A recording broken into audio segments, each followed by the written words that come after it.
What's up everybody and welcome back. Today we have a special video for you. We're going to do a race recap on Maine 70.3 this year.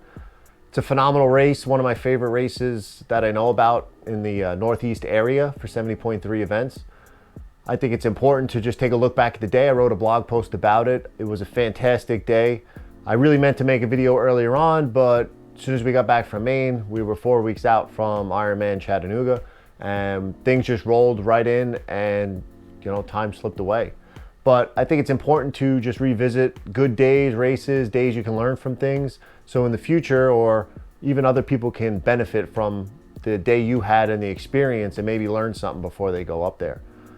This race was the end of August. It was actually supposed to be raced last year. It was a deferral from last year. I did it the year prior in 2019. It was actually my second 70.3 race that I ever did. It's a very nice course, very picturesque rolling course up there. It is an ocean swim, 1.2 miles out in the ocean at Old Orchard Beach, right around the pier.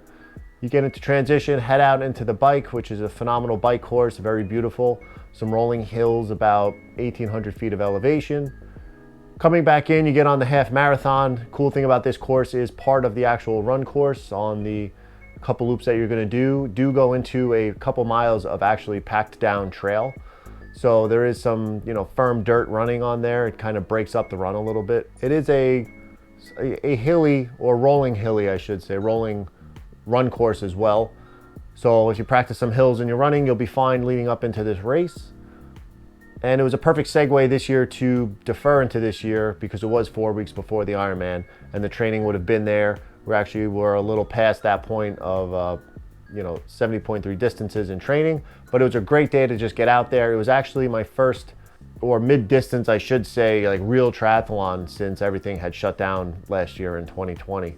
I only had one local sprint race before that, and prior to that was 2 years ago, almost to the week in Atlantic City. So there was a lot of pent-up nerves leading into that race day. A lot of, I only was doing this for a couple years up until when the world shut down. And then just having that gap, it almost felt like, being new all over again. The training leading up into this was an Ironman training block, 20-week period. So we were about 15, 16 weeks into that. Some of the rides were up there in the 80-mile range. The runs were 15, 16 miles. We were getting a lot of swimming done. So I definitely felt well prepared for this race. We were gonna kind of just lay it all out there, give it a nice effort, see where we're at.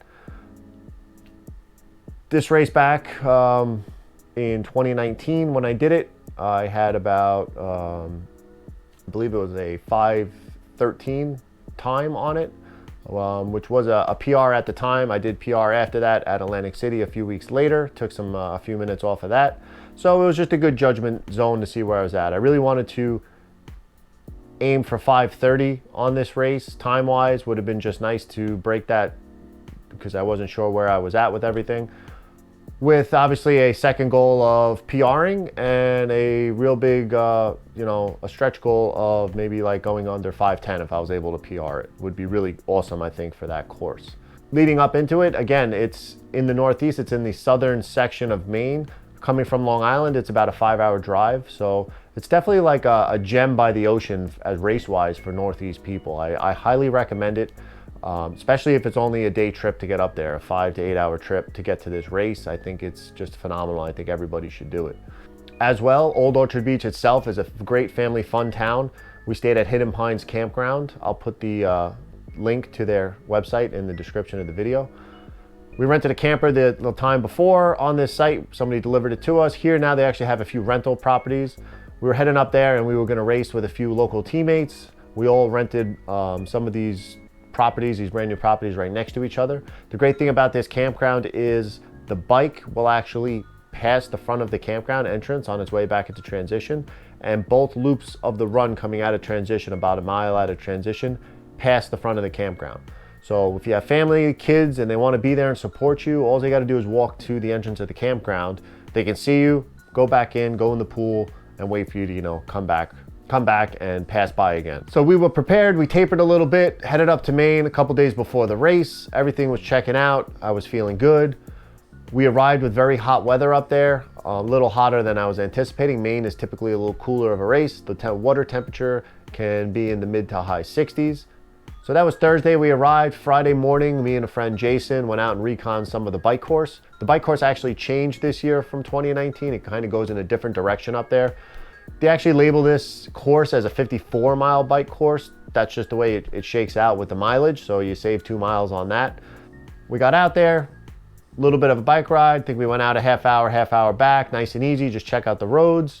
Once I got back, I jumped in the car. I wanted to drive the bike course, especially because it was a newer bike course. It's always great to, if you can, schedule in your race prep when you get to your location. If you've never done that course before, just driving the bike course, being able to see the road conditions. It's one thing when you're looking at an elevation profile on a map, but to actually drive it and see where maybe you may need to slow down on a downhill, or if all the downhills you're able to just, you know, continually gain speed on the downhills for the next uphill and you really don't need to do any braking. It's just good to know that ahead of time. You can be a little more efficient out on the bike. Friday afternoon, we headed down to the water. We were able to jump in, get a nice swim in. The swim in 2019 was a very rough swim. Even the good swimmers at the end of the race were talking about just how choppy the water was. I was able to complete that swim in 2019. Being not the best swimmer, it's not my best discipline. It was a humbling experience back in 2019. Was hoping this year it wasn't going to be so bad. It's been warm out, so the water was very comfortable in a long sleeve suit. We got out there, we swam actually for a little bit of time, and it felt really good to be out there. Definitely felt a lot better than in 2019, so it was just a big confidence boost to get out into that water, especially if you're a weaker swimmer, and just get that anxiety just out of the way of being out there in the ocean and just getting a good swim in, you know, somewhere where you're not familiar. Check in Ironman Village. It's great. Again, they spread the times out this year just because with the new regulations and the way we sign up, but we were able to just continually see people from our area that were going up there and racing this year. So we went down there, we checked in together, we were able to meet up with some friends, meet some people. Actually saw some people there from, like Instagram that you knew were doing the race, some people you follow. So it was good to put the faces finally with the people that you do follow.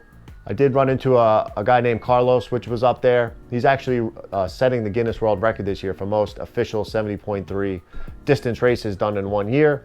So this was on his list. He's literally racing like every weekend. It's amazing. I'll try and put his link on here where his Instagram is. Follow him.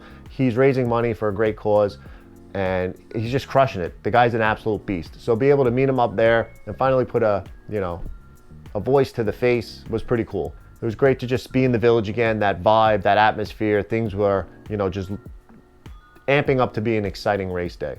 The weather actually was looking to be a little cooler for Sunday. So all this heat was actually going to break on Saturday and it was actually going to get really cool out for Sunday. There was rain in the forecast. That's really the only thing we cared about. We're just, hot, cold, it is what it is. But when it's rainy out there, it can be a real miserable day, especially out on the bike course. So we were trying to hopefully not have to deal with that. So again, those goals on the race, if we can hit 5:30, that's awesome. 5:13 was my PR for this race. If I can beat that, that's phenomenal. I honestly didn't really have ambitions on beating that because I thought I was definitely a lot just more prepared for this race. I guess that distance race to be a little quicker and maybe a little less of the long-term endurance like for the Ironman. And if I can go PR that and go sub 5:13, going sub 5:10 at this race, that would just be icing on the cake, would be awesome. I believe at this point my 70.3 PR was a 5:08 at Atlantic City. If by some chance I was able to PR the distance, I'd be over the moon. That would just be phenomenal. So going into race morning, super early wake up, 4:30. Great part about the campground, again, it's walking distance. It's less than a mile to transition. So as a group, we walked down. This year I was representing Wattie Inc. hit squad for this race. There was a bunch of people doing this race. I was able to meet them. I've been on this team now for 3 years. It's a great national level team, huge tons of support in the triathlon community. And it was great to finally be at one of these races, national level type races and be able to, be with people from the team and see them there throughout transition and setting up and race morning and everything like that. So transition closes pretty quickly, 5:30 in the morning. We got to get out of there, shuffle down the block. The swim exit is where transition comes in, so you have to actually walk down to the swim entrance. It's probably about a third of a mile. You know, so bring some flip-flops or something like that. Definitely walk down there, something. You don't want to walk barefoot down there in your wetsuit. So once we got down there, it was shortly after 5:30. The pros were supposed to go in the water about 5:45 with the age groupers slightly after that. And if you know anything about 5:45 in the morning, it's kind of still dark out. They pushed the race time a little bit. I think it was like a 5-minute delay or something like that. The problem that morning was, you know, you anticipate a sunrise to be out on the water, it to get bright out. I chose to have the mirrored goggles that morning because I thought there'd be some sun up. I didn't want to have any glare. Problem was, it was very overcast that morning and the sun really never came up. So as things were getting closer to start time, it was still pretty damn dark out there. Dark enough where it'd be kind of hard to sight. Thankfully, once things were starting to roll, we had the pro wave go in, and then they started rolling the age groupers in after that. Once I was getting closer to the swim start, I was able to see out in the distance. It's straight out, 2 left turns, and then you head back in. It's one big, you know, box basically that you're swimming in. Out at the first turn was like a harbor boat with its lights on, flashing lights, and it was a perfect sight line to that first turn buoy. So really didn't even have to sight any of the buoys going out. I just stayed a little bit to the right, was able to just sight on that, head straight down. It wasn't as choppy as 2019, but it definitely wasn't as flat as it can be at that race. So you get past the first breaker or two in the waves, able to head out. It was a pretty uneventful swim. The water was super comfortable, and just keep going. That boat just got closer and closer.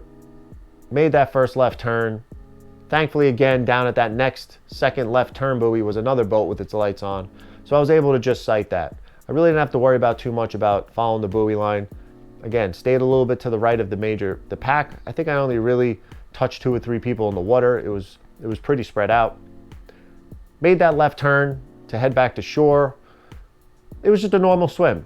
I didn't have any of that, why am I doing this type thoughts out there, or this is, just swimming's not my thing. So that's always the, mind game I have to play when I'm out there, doing an event where I'm going to be swimming for over a half hour, 40 minutes or whatever it is.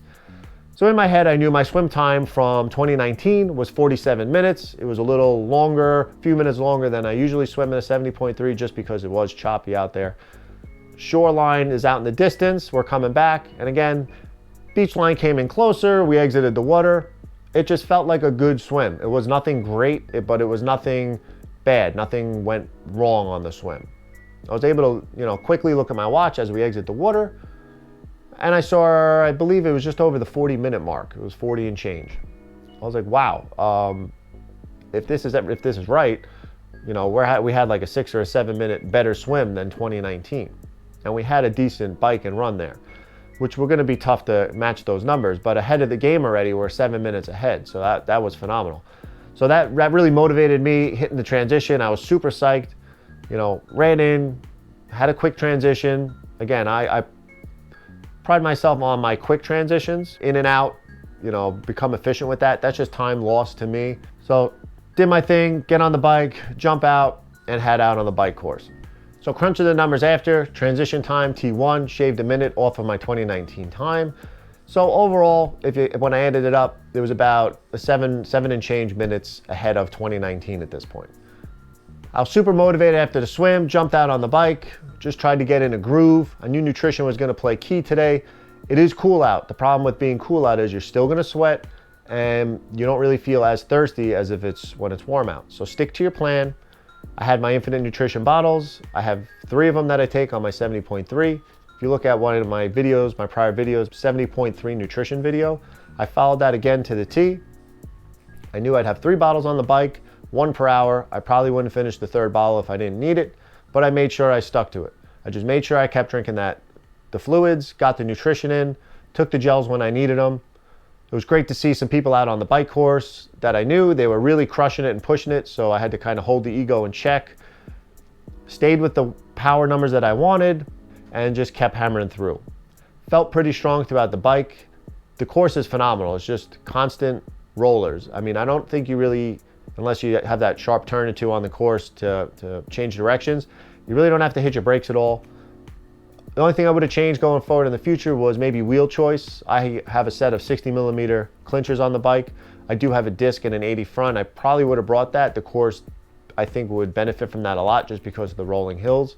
It was just great. It was great being out there. I felt strong. We were moving forward, hitting it pretty well. and really nothing crazy. I didn't take anything at the aid stations. I had everything I needed, and we were just moving. I mean, again, beautiful course. I can't say enough about it. The bike is just phenomenal up there. And the great thing about the bike is when you're coming back to head into town, you pass the campground. So that just gives you that little bit of motivation going into T2 if that's where your family is and that's where they're rooting for you to, to kind of get your ass in gear, transition and get up that hill that you're going to run to the campground later and pass your support team. So here we go. We'll come into the campground. We hit it into high gear coming back into town after the loop up there, and we're just hammering back into transition now. It's a little bit of a downhill back into transition. I knew my bike split from 2019 was a 236, just over 21 mile per hour average. Thought that was pretty decent. So into transition we go. Bike split 226 at 22 miles per hour. There's a 10-minute PR over 2019. Granted, it was 2 miles shorter than 2019, but if you do the math, it would still be a PR time by a couple minutes. So at this point, in my head, I'm like, we have about a 16-minute,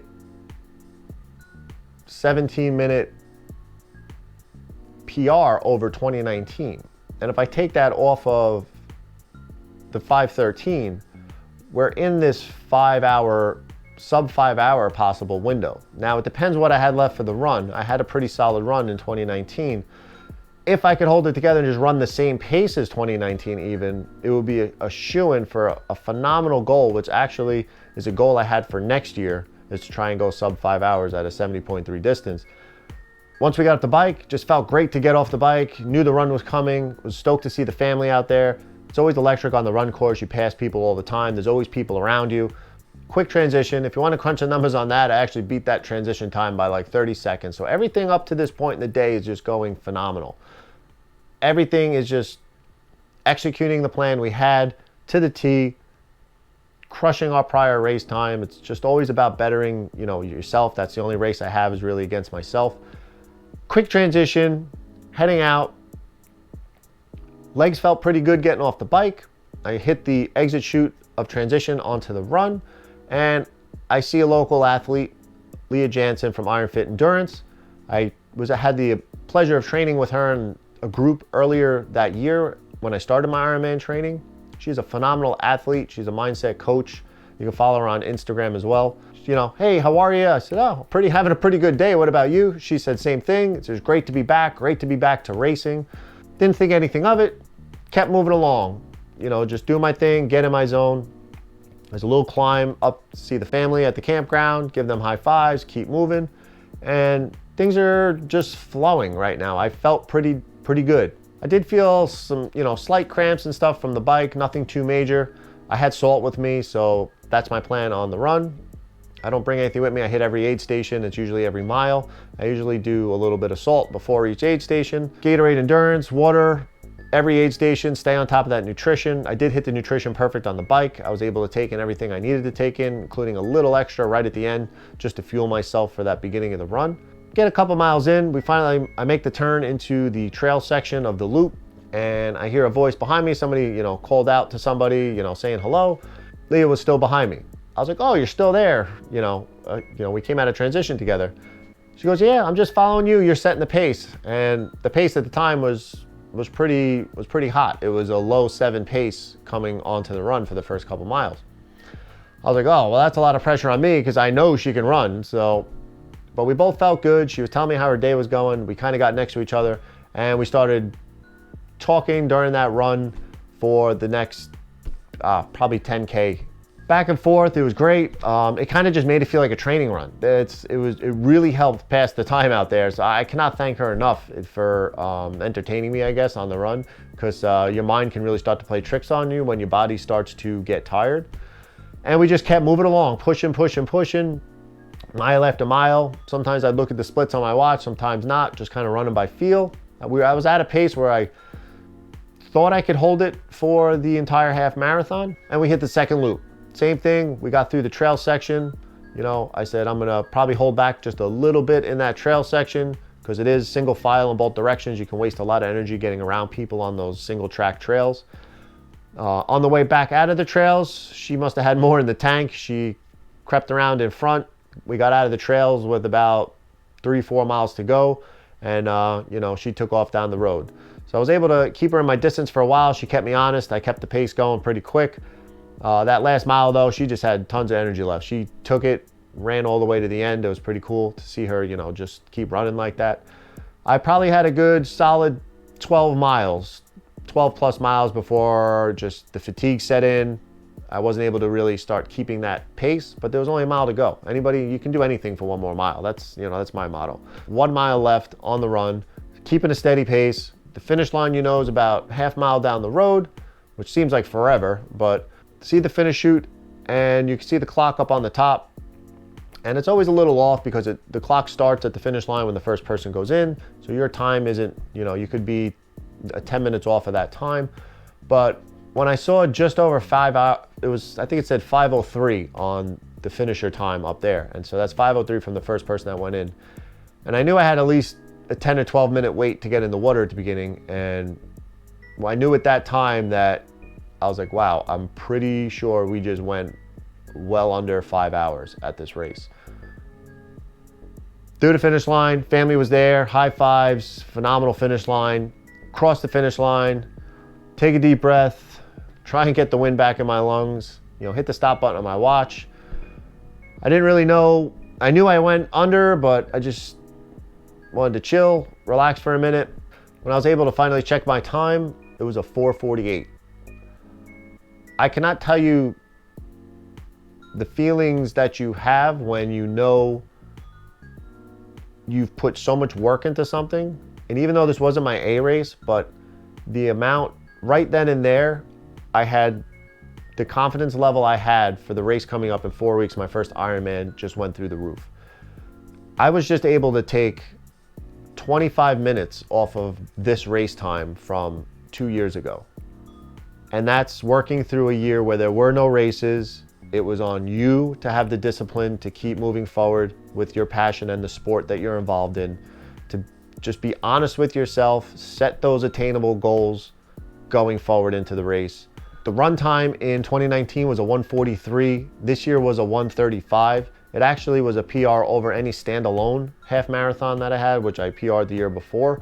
And we went from a 7:52 minute mile at this race to a 7:17 mile. Now granted, the weather cooperated phenomenally. It was very cool out and overcast, so even though we were sweating a ton, the heat wasn't unbearable on us, but it was just a magical day. That's why I quoted my blog, Magic by the Ocean. It was just a day where everything came together. I usually don't have, if you know me, I don't really have the best luck of weather at certain races. I did Atlantic City 70.3 twice. It poured both times. I had the choppy swim in Maine in 2019. My first full marathon, it poured. My first half marathon, it poured. Just all this over the last 4 or 5 years, to have a day where the work was put in, the discipline was there, the weather cooperated, it was just phenomenal. And to have the family be there, friends there, racing with you, the support level that was there was just phenomenal. It really was, obviously up until Tennessee 4 weeks later, the pinnacle of my endurance sports journey. It was just a day where everything came together and it was great. So again, I was shocked by the results of that. I cannot say enough about this race. Everybody should do it. If you plan on doing it in the future and you want some tips, any questions about it, please send a message, comment below. And I hope you got something out of this video. Again, it was just a day where I thought it would definitely be nice to just document it, revisit it in the future, maybe give some motivation for myself again in the future or for others. If you got anything out of this, make sure you subscribe to the channel. It really helps out huge. I just can't say enough about this race. If you have a chance, definitely put it on your list, get it done. Thanks for watching. Hope you took something out of this. Stay healthy, stay safe, balance that life 1 mile at a time, and we'll see you on the next one.